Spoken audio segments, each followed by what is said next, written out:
Benjamin Watson rose from college football standout to Super Bowl champion with the New England Patriots.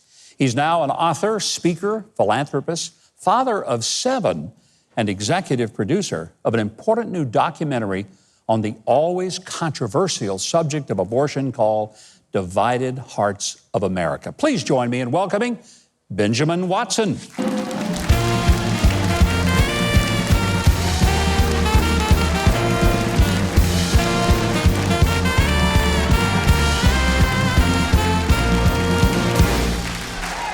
Go Dogs! Go Dogs! You know, our drummer is a Georgia Bulldog, and he's wearing the hat and everything. John's my guy. He's so pumped about you being here. He hadn't been this excited about any show we've done, but suddenly he is really worked up, Benjamin. I was talking to John, and we got a big game this week, Alabama, so this will let us know a lot, but I was talking, and he feels good, so I feel good about the game. Go Dogs! We're not going to talk about the Georgia-Arkansas game. Let's just forget that one, okay? That happened already, and that's been a long time ago. Well, we had a good one in 2002. SEC champs. You know, I think I caught a touchdown that game. We are so happy Benjamin Watson could be with us. Goodbye, everybody. We'll see Benjamin another time. Yeah, right. Hey, I'm really thrilled to have you here because you're taking a very gutsy move. A lot of people in the NFL right now, they're taking some controversial stands, taking a knee, speaking out against America. You and your wife are talking about how valuable every human being is, why life matters. What makes you different than a lot of those folks that you play in the NFL with that aren't doing what you're doing to save children? Yeah.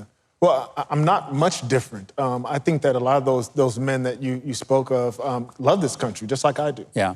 They care about the country. They care about justice. Yeah. And so for us specifically, when it comes to the issue of abortion, which is why we created this documentary, Divided Hearts of America, this is a justice issue. The same way that I would stand against racial injustice or trafficking, like many of my fellow NFL players do, as you mentioned. Yeah.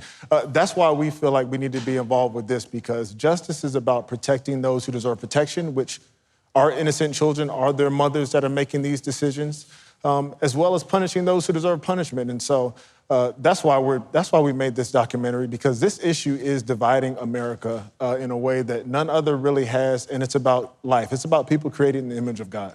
You know, I feel like sometimes we fail to mention that in every abortion, there are 2 victims. One is the obvious victim of the child, but often that birth mother is really a victim. She's been talked into something, has been pressured maybe by a boyfriend or husband or a mother, grandmother, or close friend. And then later, there's an enormous pressure, often deep, deep guilt. That person needs love, needs forgiveness, needs compassion.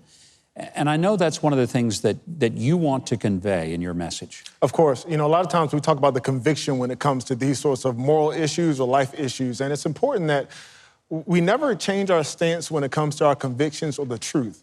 But how we deliver the truth in love is vitally important. Yeah. We are to be people that have conviction with compassion.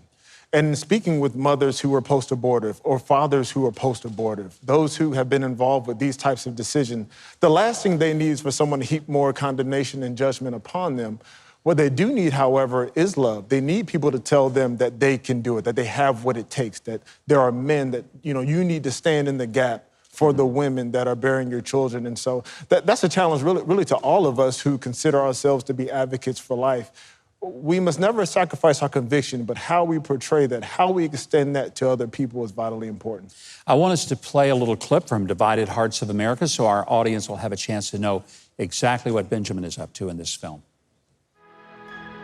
If we look at the history of abortion laws, it's always been predicated on when a human's life begins. There is no personhood under law for fetuses. We don't have that in this country. People were saying, wait a minute, do they really kill babies? I said, hey, it's called infanticide. It's important that as African Americans that we truly understand the history of abortion. In New York City, the home of Planned Parenthood, for decades more black babies have been aborted than born alive.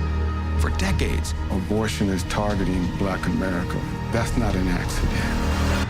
That's genocide. Wow, Benjamin, that's powerful. It's genocide. I mean, it's not just an occasional thing. 60 million unborn children have died since 1973. That's overwhelming when you stop to think about how many lives never got to see the light of day. And it's not just those lives, Governor. It is the lives that came after them. Yeah. You know, when we talk about killing one individual, we're not talking about that individual only. We're talking about all those who may come from that individual. And so when you look at 60 million, it seems like a number that is so large. How do we deal with that? Well, we do it one person at a time. We do it one woman at a time. We do it by challenging one man at a time. We do it by bringing awareness, by bringing love. We do it in the political realm. We also do it in the church. Yeah. 4 in 10 women in the church are post-abortive. And so these people are in our churches. They have value. They're in our political realm. They're men that were in the locker rooms with me. They've been involved. This is something that touches all of us, but so many suffer in silence without people reaching out to them and claiming the fact that they still have value no matter what they've done in their past. I'm so proud of you for putting a film like this together for people to see it. A lot of people will watch it because they know you. You're a hero to a lot of people because of your sports life. But for you to take your platform and to help people to realize the power of personhood, it's just extraordinary. And I want to say thank you, Benjamin, for doing that. And I want you to learn more about Divided Hearts of America and all of the activities of Benjamin and Kristen Watson through their books and other projects. To do that, visit thewatson7.com. You know, I told you before, they got 7 children. So that's where it comes, thewatson7.com. Now, to stream the film on demand, go to salemnow.com.